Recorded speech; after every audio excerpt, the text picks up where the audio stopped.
Make sure to like and subscribe and hit the notification bell to receive helpful tips on how to relieve pain. If you have any questions, put it in the comment section down below. So first, tennis elbow.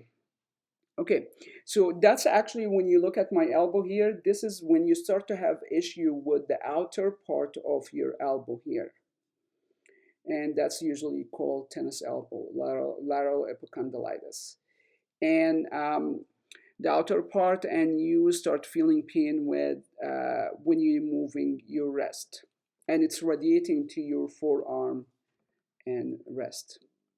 So in this picture, you can see the muscle attached from the outer side here, this all the way to your hand, your fingers. That's why when you work on your elbow, you really need to work on the entire muscle from insertion, from origin to insertion. You cannot work on one side and expect the whole muscle going to be loose, because if you have a scar tissue here, and you release it, but you still have scar tissue here, you did not really fully release the entire muscle. So that's a good visualization where the muscle attached and insert, and the insertion and origin of the muscle. So the symptoms, you will start to have weaknesses in your elbow, your wrist, difficulty opening doorknobs, holding cups, shaking hands, and so on this list. Pain with resistant extension. So this is a motion, it's called extension. If you resist that motion, you will start feeling pain. Pain with passive flexion of your fingers or your wrist. Okay, so what causes tennis elbow? So backhand strike, like tennis, playing tennis with the backhand strike, driving, doing construction work, or painting, repetitive computer mouse use, and that's actually lead us to poor body mechanics. If you sit on the front of the computer for a long time, that you're not really using the proper ergonomics, very high chance you will have this issue, and so on in this list. What's the risk factors? Age between 30 to 50, sports or occupation, like painter, carpenter, plumbers, and so on. Okay, the second issue is the golfer elbow, medial epicondylitis, and that's actually the opposite to the tennis elbow. So the tennis elbow is outside, the golfer's elbow is the inside. So it's it's an image to show you that the muscle attached from here, from the elbow all the way to your fingers. So that's what we need to release the entire area. But actually, we also want to release your biceps, this area, and I will go over that in detail on how to use the tools. And you want to release that area too, the entire area.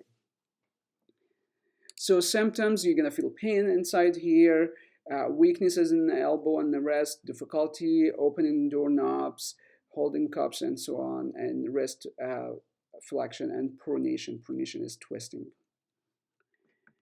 So the causes, it's similar causes like the tennis elbow. And here's the risk factor: repetitive movement, smoker, obesity, and over 40 years old. Okay, so how we gonna address the elbow issue? So as I mentioned, doesn't matter tennis elbow or golfer elbow. We need to think about the normal healing cycle, and hopefully you are in a proliferation stage, which means couple of weeks using the tools on a daily basis. That should be enough to really get you almost back to normal. If not, you have inflammation. And when you have inflammation, we want to distinguish, is it mild, moderate, or severe? If it's moderate or severe, we need to do Ask ASTR to figure out what other deficiency you might have to make sure your body is healing fast. So how are we going to treat the elbow? First, we're going to break the scar tissue. We're going to use the A3 and the A5 to break the scar tissue. Also, we need to release fascia restriction. We're going to use the A1 and A5 to do that. For inflammation, we're going to use the anti-inflammatory diet. I'm going to go over that in detail in the next videos. And we're going to use the Magnaheal, either Magnaheal 1 for mild inflammation and Magnaheal 2 for moderate to severe inflammation. This is 2 to 3 times stronger than Magnaheal 1. But if you still have severe inflammation, I recommend do ask ASTR to figure out what else could be going on in your body. We have to really fix or correct your ergonomics, so that's why I have video on that. Gait training is not very applicable to you. You might have other issue. You're gonna see it in this. I'm including because I believe this proper posture is very important for any condition we have. I'm gonna go over the exercises that you need to do it right after the release. So you release the tightness, you start doing the exercise as long as you not experience any pain. And I have a special video on behavior modification, what you should avoid to really decrease your risk of having elbow issue in the future. Okay, just a few tips before we start in the treatment. One of the common questions, how frequent I will do the treatment? Daily. As long as you're not bruising yourself or you're not experiencing pain with the tools. So if you start feeling pain with using any of those tools, just jump to the inflammation protocol with the diet and the Magnaheal and gradually introduce the other tools, the A1, A2, A1, A3, A5. If you feel tenderness or not tolerating those tools, just start with Magnaheal, and then after you do that for a few minutes or wear the Magnaheal 2 for several hours a day, and then just see if you can tolerate the other tools so you can start working on the scar tissue and the fascia restrictions. One of the important concepts is everything we do should be pain-free. Why? Because pain signal, it's similar to check engine signal light in your car. When you have that light on, you have two options. One is either you fix the problem so the check engine light will disappear, and that's what I actually want to do. Two is cover the light and hope for the best. I actually don't want to drive with you in this condition because it's not very safe. So if you feel pain while you're using the tools or doing exercises, there is higher chance that you're actually causing more inflammation. And if you have micro tear and you push it, there is a chance you will have a major tear from that. That's why I disagree with the philosophy, no pain, no gain mentality, because it's a kind of gambling if you feel pain. And going back to the normal healing cycle, do you really want to rub open wound if you have open wound? No, you don't, because if you continue doing that, you're gonna inflame it more. So that's why we want to make sure everything pain-free. If you follow that, there's a better outcome, and hopefully you will take care of the inflammation if it's in early stages. Okay, the other concept is water. 60% of our body is water. Make sure you drink 1 to 2 cups of water immediately after the treatment.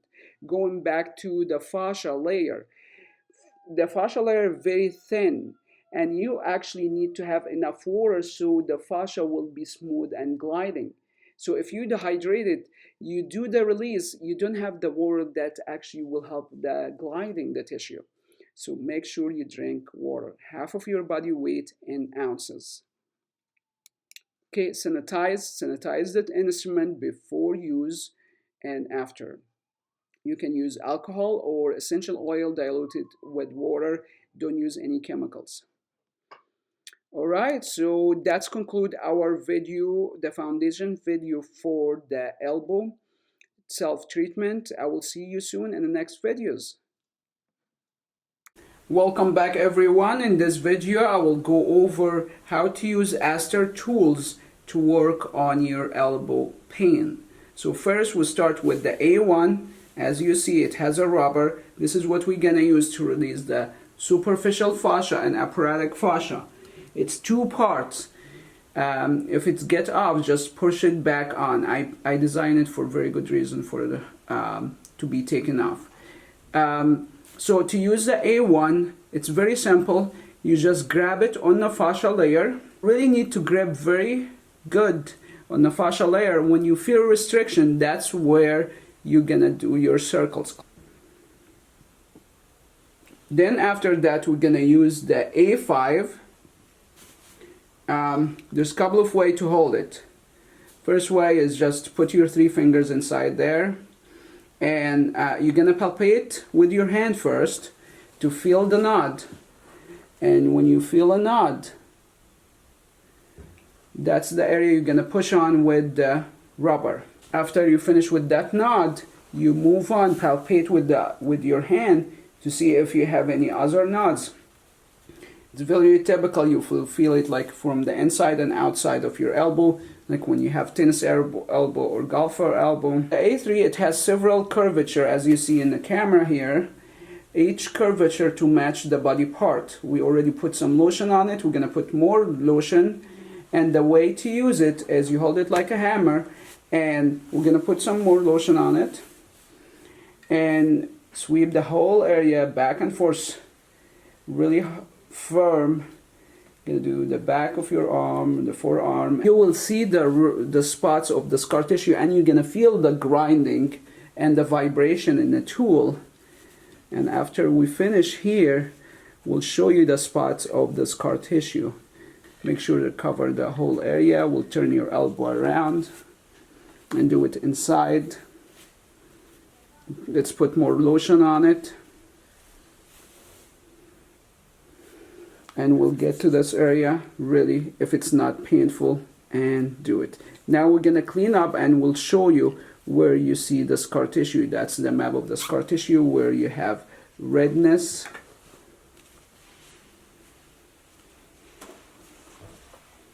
So can you see in the camera here the redness? That's where you have more scar tissue. So that's using the A3 on yourself. So for the Magnaheal, there is a special video on it, but for now, don't use it unless you watch the other video. For the Magnaheal, if it's a mild inflammation, you just do circles in the tennis, in the outside and outside. Usually, when you have tennis elbow or golfer elbow, you're going back and forth, inside and outside around the elbow. That's where you feel, if you feel the inflammation in that area. If you have mild inflammation, just a few minutes using the Magnaheal should be enough.